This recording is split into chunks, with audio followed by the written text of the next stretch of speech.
Just to let you know, this episode deals with issues surrounding addiction.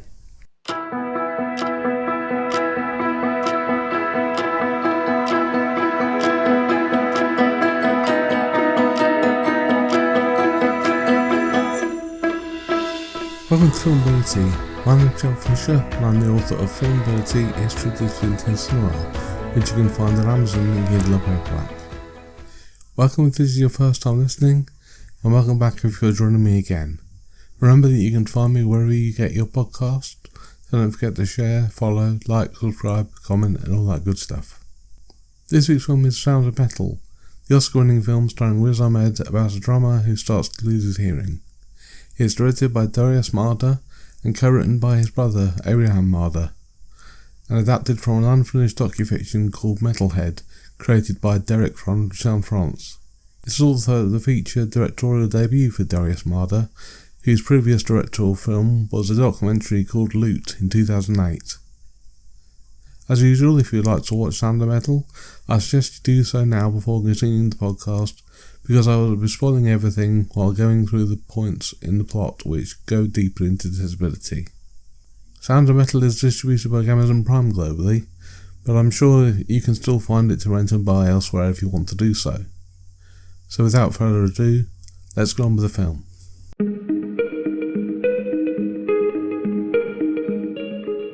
Okay, so the film opens with intense sounds, and a drummer called Ruben, played by Riz Ahmed, is focused on his music.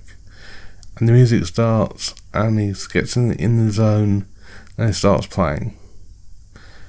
A singer on the stage, her name is Lou, played by Olivia Cook, starts performing while Ruben hits his sticks together. This is heavy metal. This is the heaviest kind of heavy metal that you've probably ever heard.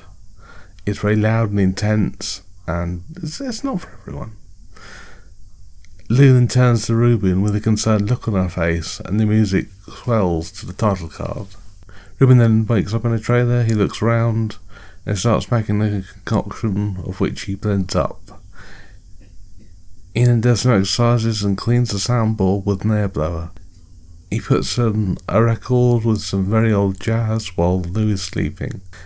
He comes into her and gently rubs her behind the ear with a drumstick to wake her up. He says that he made them some smoothies, but he also admits that it's absolutely disgusting. He steps outside and the trailer is the only vehicle in the car park outside a diner. Inside the trailer, they're dancing slowly to a cheesy song. They drive off in the trailer as Ruben starts jokingly singing "I Will Do Anything for Love" by Meatloaf. The trailer is very loud as they start talking about random things. At a gig, Ruben is arranging their merchandise. Another woman starts to negotiate a price for a t-shirt that he wants to buy, while loud drumming is playing throughout the scene. And then suddenly, it goes quiet, like the sound is severely muffled, and Ruben puts his fingers to his ears.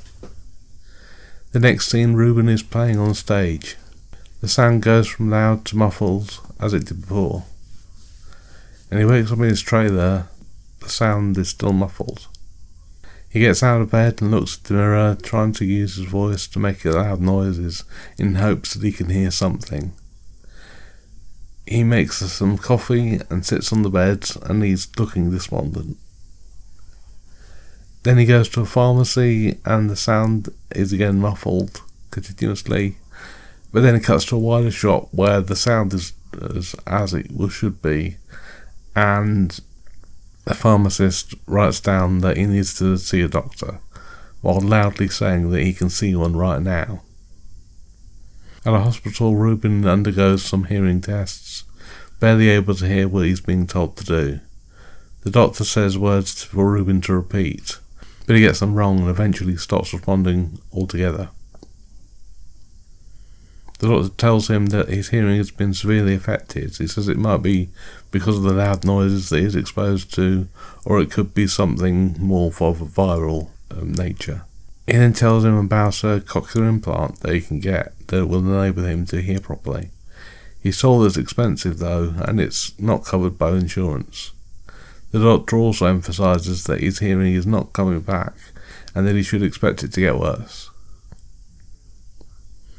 On stage, they're performing and the sound becomes muffled. Ruben keeps performing, but Lou turns to him and looks concerned as she did before the title card. He storms out, feeling frustrated, and Lou comes to console him, and he tells her that he can't hear her. All the while the sound is still muffled. At a diner, he tells her about his plan to get a cochlear implant, but she's worried because she doesn't think it will be a safe procedure. And he storms out the diner and has a cigarette outside, but again comes back in and Lou gets a call from somebody. Lou gets Ruben to talk to him, and he does, bearing in mind that he cannot hear the person on the other side. She writes down that he's going to call him back, but the person on the other side of the phone has said that something about going to a group that would help Ruben. They get back into their trailer and Lou gets another call saying that they need to be somewhere, and that it's a place where Ruben can learn more about what life is like without hearing.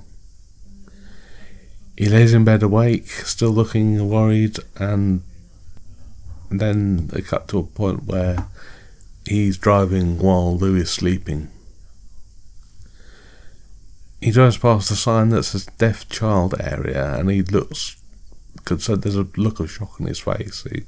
It's started to become real for him, and you can see that he's got issues with what he would consider to be becoming disabled. They drive to a house and they see a man come outside holding a dog. They introduce themselves, and the man says that the dog is his hearing dog. This man's name is Joe, and he's played by Paul Raci. Him and Ruben go off and they see a man who Joe signs to, and they all go upstairs. The man helps Joe with the computer and it turns it on, and it has the words on the screen that Joe is saying. Joe asks Ruben if he's an addict, and he says that he is, and he used to use heroin. Joe asks if he often thinks about using, and Ruben says that today is the day that he wants to use. Joe says he's an alcoholic, and that he lost his hearing during the Vietnam War when a bomb went off. He asks Ruben how long he's been clean, and he says 4 years, but he also says that he wants to check on Lou. Joe asks how long they've been together, and Ruben says that they've been together 4 years. Joe says the deaf community is there to help Ruben's mind and not his hearing. Joe says Lou should come in, and so she comes in and they talk about the church that they have there, but Ruben says that they're not religious, to which Joe says that it can help all people. It doesn't matter if you're religious or not. Joe says the community has no phones or distractions. Ruben says that they can stay a couple of days in the RV that they've got, but Joe says it doesn't really work like that, and Ruben storms out again. He feels like everything's being taken away from him, especially his hearing, and he's really worried about how his life's going to change. Back at the RV, Ruben is still talking about the implant and says that he'll raise money for it and that it will really help them. Lou finds Ruben then angrily smashing things up in the RV. It's the record player. It's the one thing he loved the most, and he can't hear it anymore. He starts talking about his anxieties and about Lou leaving him and wanting him to kill himself. He apologises and says that he just needs time to think. Lou then gets a call and he asks her what's going on, and she says that she's leaving him there and she's going home. Outside, Lou is getting ready to get into the car, but Ruben says that they won't survive without each other. She writes down that if he hurts himself, then she will as well. He accepts that she's leaving, and she makes him promise that he'll go back to the deaf community. He asks her to write to him and let him know that she's okay. He says he'll fix everything, and she gets in the car and leaves. And he's sitting on the step outside the RV and starts crying. It's just continuously getting out of control for him in his mind, which isn't good for an addict. Ruben then goes back. Him and Joe take their shoes off and they go inside.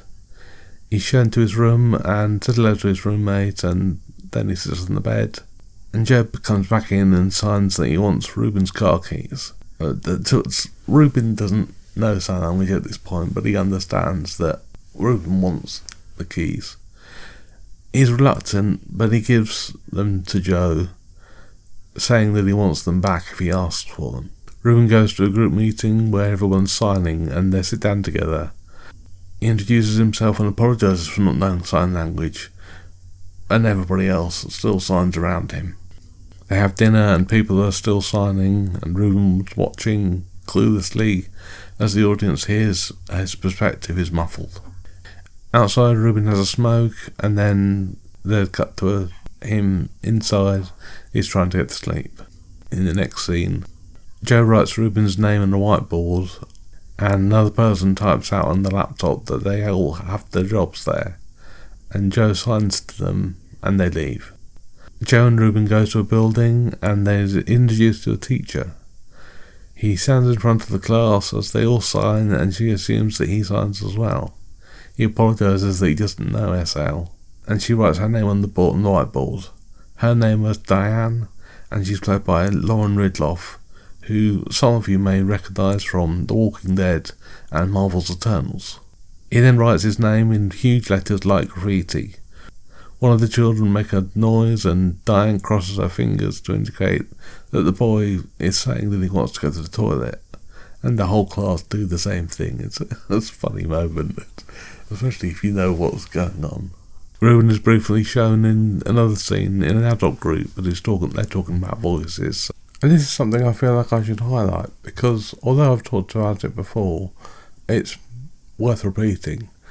Deaf people are not deaf and dumb, which means that they are maybe deaf, but they have the ability to use their voices in most cases. People aren't born without the ability to speak. It's just that some deaf people choose not to use their voices. So when you hear a deaf person speak, it may not seem the same way as a person who isn't deaf. Their sound may be muffled, or it may not come across as well because they can't hear themselves. But some deaf people choose not to speak. They find sign language is perfectly adequate for the way that they can communicate, and they don't need to fit in with other people. They don't need to accommodate for non-disabled people by speaking, because basically a lot of people don't use sign language, so why should they try and fit in with them if non-disabled people don't try to do the same? He walks back to the commune with another woman, and he goes upstairs to his computer, and he finds an email from Lou, and she sent him a picture as well. Outside, Ruben is hammering a nail above a door, and it seems like he's getting on with his work. But then Joe comes up behind him and gets his attention. Back in Joe's office, Joe asks him what he was doing, and Ruben says that he was fixing the roof, and Joe says that nothing needs to be fixed there. Joe then tells Ruben that he's going to give him a pen and paper. He says he wants him to keep writing until he gets to a point where he can be still. It seems that Ruben's having trouble keeping his mind still, so he does things to keep himself distracted, which is understandable considering the situation, but Joe is definitely going to be there to help him out. Ruben goes into a room and gets ready to write, but before he does, he grabs a donut and puts it down, and as he starts to think about writing, he instead smashes the donut with his fist on the table and completely smashes it to bits. He starts talking to himself, pacing around and calling himself an idiot, and he keeps hitting the chair, and he's really frustrated. It's like he's been put into a room with nothing but his own thoughts, and he can't get away from them.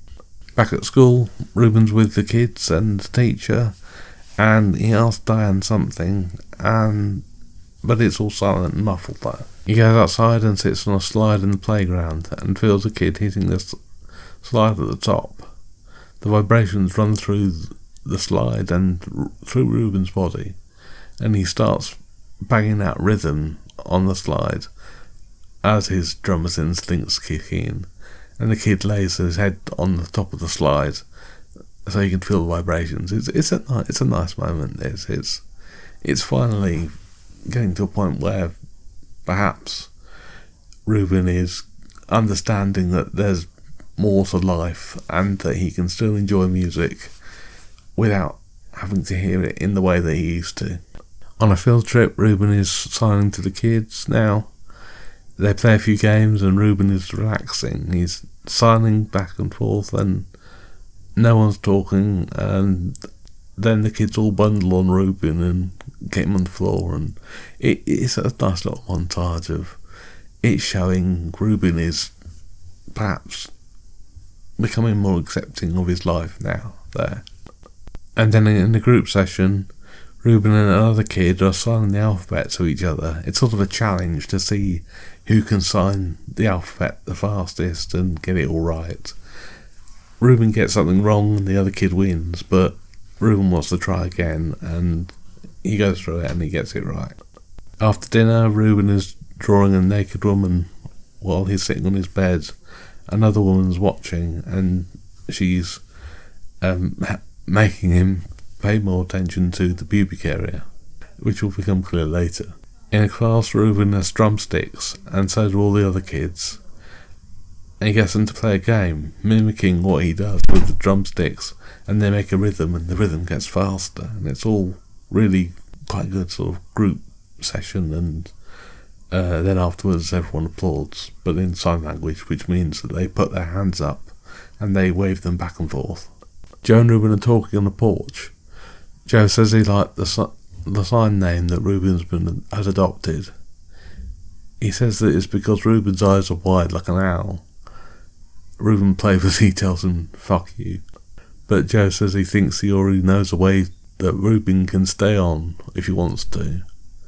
And he leaves Ruben to think about it. And this is the thing I should talk about, because there's something that maybe a lot of people don't know, that when somebody is famous or well known, or if they are just a close friend or family member, then there's a sign language name that is assigned to them, and it means that you can talk about this person in shorthand, no pun intended, and the other person who's signing will know exactly who you're talking about, and it helps because you don't have to spell out their name every single time you're talking about them. So if there's a famous person who's done something particular or has a particular characteristic or a feature about their physical appearance, then there'll be a sign name, and the same thing can be said for anybody from, as I said, a close friend or a family member. With Ruben, Riz Ahmed has got big eyes, so the owly kind of look that Joe alludes to is probably due to his sign name, because everybody can see Ruben's large and inquisitive eyes. Ruben goes to his computer and opens a video, watching Lou perform on a carpet in a small room. It's definitely an interesting performance. She's got a microphone, and it looks like she's doing the kind of music she was doing before, but in a small room on a carpet on the floor. It's unusual, and Ruben is confused by it, as would be the audience probably. Then Ruben goes back to the RV and sorts through his things. He gets out his drum kit and starts playing on it. The sound is muffled, but he can still play as well as he did before. And it cuts to outside, where the sound is as it would be, and you can hear that the drum is loudly playing. The woman from before is at the RV, and she's looking around at the pictures, and she points out Lou, saying that she's sexy. He wants to sell her things, as he wants to try and keep raising money for his operation. And then they load things into the car, and as she leans over, you can see that the drawing he was doing earlier is now a tattoo that she has on her back. Ruben then goes back to his room and searches for an audiologist, and he finds her number and calls it, and as he does, he's reading what the person on the other side is saying on his laptop. In the classroom, the kids have their hands on a piano while somebody plays. They have their eyes closed and are feeling the vibrations. Ruben is then, in the next scene, selling his RV to somebody, and the man writes down an offer. He says he'll sell it to him at that price, but he says he wants the option to buy it back for 10% more if the RV is in good condition in 8 weeks. At hospital, Ruben is undergoing the procedure, and in the next part he's awake in bed and the doctor is writing on a small whiteboard explaining what's going to happen next, because it's the aftercare of. Ruben then goes back to see Joe, who's surprised to see him. Ruben tells him that he's had the surgery.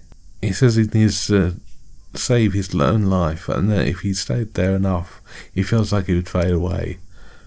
But Joe asks him if he ever got used to the moments of stillness, and says that he likes those moments, because it's something that saved him. He says that he sees Ruben has made up his mind, and he hopes that he'll find happiness. But Joe says that he thinks that Ruben is acting like an addict, wanting the one thing back that he's lost. He says that being deaf is not a handicap, not something to fix, but he thinks that people won't trust him, considering he's made a decision to remove himself from that community. Joe tells Ruben he wants him to pack his things and leave, and Ruben leaves the room. And although some people may find that Joe's response to Ruben's decision to get a cochlear implant to be harsh, it shows that he's only thinking about the community around him. Deaf people do have a choice to have a cochlear implant, but many deaf people see the implant as a way of channeling their community. It's a sign for somebody that they have bypassed their disability and chosen to be able to hear rather than to communicate with the deaf community, and that is seen as an insult. The choice of not using a cochlear implant could be a deaf person's way of saying to the world that they are fine the way that they are. They could be saying that using a piece of technology to hear when they were born deaf or became deaf is a shortcut to what they believe will bring them happiness. They are saying that when a deaf person gets a cochlear implant, they want the easy way out, and it's seen as ableist to them because having such an implant would mean that they do not have to communicate with the deaf community. After all, if they are able to hear, then how could they be considered disabled? Ruben is then sitting by the roadside as loud traffic passes by. He goes back to the bathroom in the diner and he checks out the scarring on his head where the implant is, and he uses a hair trimmer to cut all of his hair off. And when he's done, he looks at the scar on his head. Back at the clinic, Ruben is fitted with his cochlear device, and the doctor is testing it out. Ruben can hear the sound, finally, but it's coming across as crackly and tinny and mechanical.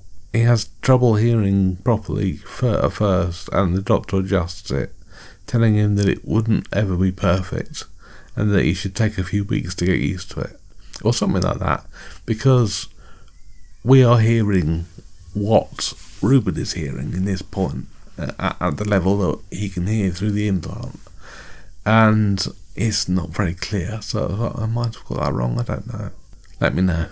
An airplane flies over and Ruben is back in the city. There are various sounds around him, all jumbled together by the implant in his head.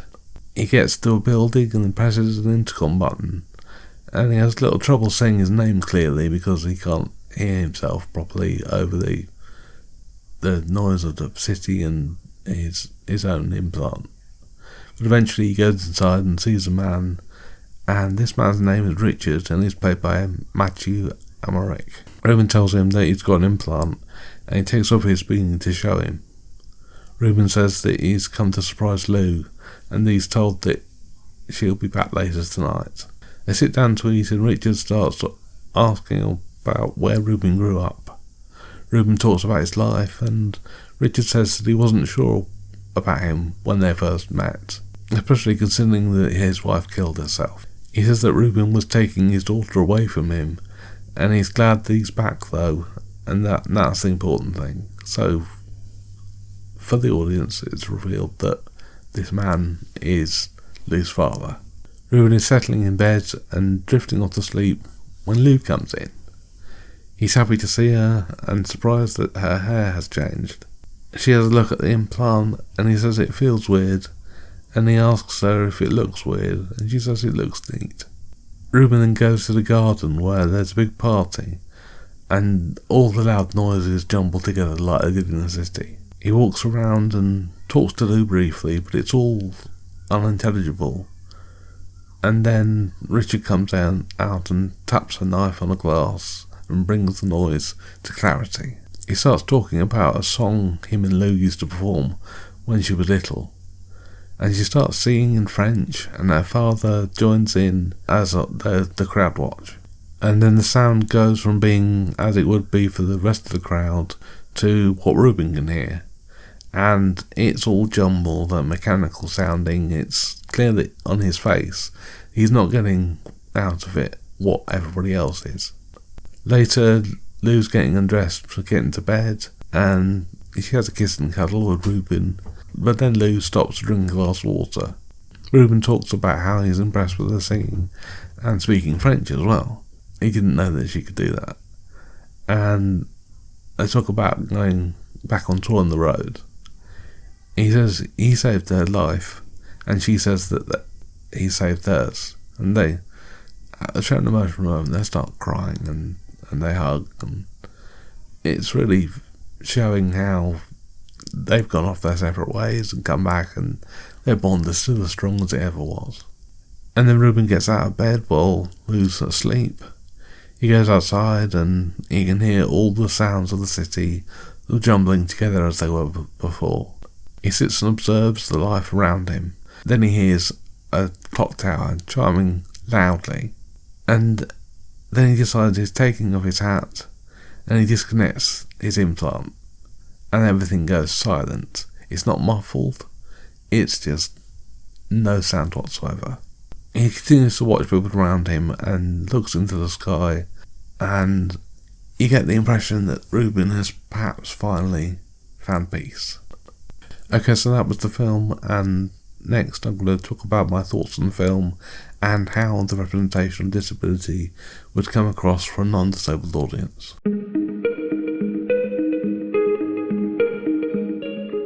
Sound of Metal is a slice of life film showing how a person's life can change without them realising, and how they can adapt to that situation. It also shows how a person can be so single-minded that they choose to override their disability, thinking that if they can get an operation that they will be fixed, and that they can then go back to the life that they knew. However, it also shows how wonderful change can be, how somebody can experience another side of life that they never thought they would, and over time that side may not be so daunting. Riz Ahmed and Olivia Cook give great performances, and the film is able to show a couple of people that most audiences wouldn't have had first-hand experience of, and put them in a world that makes them equally uncomfortable. Having something seemingly so loud and aggressive turned into something so peaceful and warm certainly shows the extreme juxtaposition, and yet Ruben finds a benefit from both sides. Its almost documentary style may put some people off, as it supposedly passing off something scripted as something real.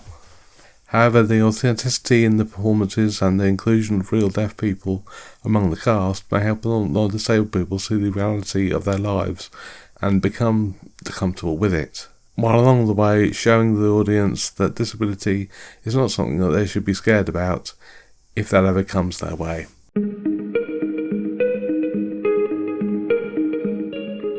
Okay, to start out with, in the trivia, I can tell you that the film was shot in chronological order. And because there are so many locations that are not available over a period of time, usually a film will shoot all its scenes in one place in one go when it needs to, so this is very unusual. Although streaming the film on Amazon Prime allows you to turn off the captions, the filmmakers intended for captions to be on throughout the duration of the film, and that is how it is shown at the film festivals. They wanted to bring hearing people into the experience of those who are deaf and hard of hearing, who would also require captions on for any films or TV shows. However, in the original cut of the film, before it landed on Prime, and at the start of the film, there is a lack of closed captioning. This is a deliberate ploy so that the audience would feel that they were in the same boat as Ruben, who couldn't hear or understand what was going on around him. The filmmakers made immense effort to use meticulously thought out sound design so that the viewer experiences the hardship of losing hearing, the ability to find joy in spite of hearing loss, as well as the reality of cochlear implants, just like the main character. Sound of Metal's mix was also done in 10 weeks by BAFTA nominee Jamie Bakst and Michelle Kotelenk, together with Carlos Cortez at Splendor Omnia Studios. Carlos Rodriguez's Post Studios in Mexico. While Paul Reishi, who plays Joe, the founder of the death rehab facility, isn't deaf, both his parents were. He's a prominent figure in the deaf community and is a child of deaf adults, or CODA, as I had explained in the previous episode. And he's a member of Hands of Doom, a band that performs in ASL. He also served in Vietnam between 1969 to 1973. Although he did not lose his hearing as Joe did, Reishi is still a former addict. During scenes where Ruben is struggling to reconcile his hearing loss, Riz Ahmed wore auditory blockers deep inside his ear canal that emitted white noise. He told USA Today, "I couldn't hear anything, including the sound of my own voice." After some time, he decided to forego the sound blockers and simply immerse himself in deaf culture by communicating with the director and deaf cast almost exclusively through ASL. Olivia Cooke wrote the song performed by her character that they perform at the beginning of the film. According to the director, she also sang live and played guitar too. The t-shirt Lou is wearing when Ruben is smashing up stuff in his RV reads Motorhead in Arabic. Lou also has a tattoo of the nickname Ruby on one of her arms. According to a 2020 interview, Olivia Cooke revealed that it was also her own idea to bleach her eyebrows after seeing images that inspired her on Pinterest. So maybe Pinterest does have a use after all. Only kidding. In the scene where Ruben and Lou are setting up a merch table, the group at the table next to them are members of the real Brooklyn punk band Surfboard. In an interview on NPR's Fresh Air on December 20th, 2020, Riz Ahmed spoke about learning ASL and that he found using ASL forced him to communicate with his entire body, and that he was, as he said, communicating more deeply and in a more connected way than I ever could have with words. Because when you're communicating with sign language, you're communicating really viscerally with your whole body. He also said, as he thought about events in his own life and Ruben's life, that I found myself really physically getting emotional, tearing up at times in a way that I would have not have if I had just been verbally communicating. Dakota Johnson and Matthias Jenhardt were also attached to the project in 2016 as they wanted to co-star in another film following A Bigger Splash in 2015. However, scheduling conflicts prevented both actors from starring in the film, and they were replaced by Olivia Cooke and Riz Ahmed in 2018. In one of the earlier scenes, Ruben visits a doctor, and while discussing the volume on Ruben's headphones, the doctor says that the volume goes up to 11. This is obviously a reference to the 1984 movie This Is Spinal Tap. At one point, Joe asked Lou to hold his dog Louis. Joe says that the dog was named after Louis Aparicio, a famous baseball player from the Chicago White Sox. Reishi himself was born in Chicago and is a founding member of the Immediate Theatre Company there. In his youth, Derek Cianfrance was a keen drummer in metal bands. It was during his time there that he discovered that he had damaged his own hearing. In fact, most musicians suffer from hearing loss and/or tinnitus. Because of his limited budget, Darius Marder only really had the luxury of 2 takes for each scene. He also got the idea of the film after seeing his grandmother's adverse reaction to a course of antibiotics that rendered her deaf. Cinematographer Pete Flinkenberg was attached to the project when shooting was scheduled to begin in early 2017. He's thanked in the end credits. 2021 was also the first year since the sound effects editing category of the Oscars got discontinued. Its last installment in 2020 had Ford vs Ferrari as its final winner. Interestingly, in 2021, Sound of Metal won 2 Oscars at the subsequent 2021 Academy Awards, which were the combo of both Best Sound and Best Editing. And although Amazon Studios campaigned for Olivia Cooke to be nominated in the Best Supporting Actress category at the 2021 Academy Awards, she did not get nominated. Riz Ahmed and Paul Reishi did though. and Sound of Metal was also nominated for Best Original Screenplay, Best Picture, Best Editing, and Best Sound. For those last two, they won the Oscars. See? I told you this was an Oscar winner.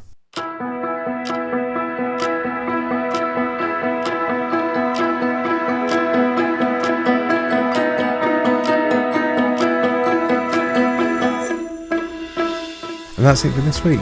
Next week I'll be talking about Daredevil, the 2003 Marvel adaptation about a superhero who loses his sight with an accident when he's a child. If you'd like to contact me, you can do so via Bluesky at bluesky.com/film-ability. You can also email me at film-ability@outlook.com. And if you'd like to make a contribution to the things that I do here, you can find me at Patreon at patreon.com/film-ability. You can also find my book at Amazon on Kindle and paperback called Filmability, A History of Disability in Cinema. Thanks for listening, and I'll see you next time.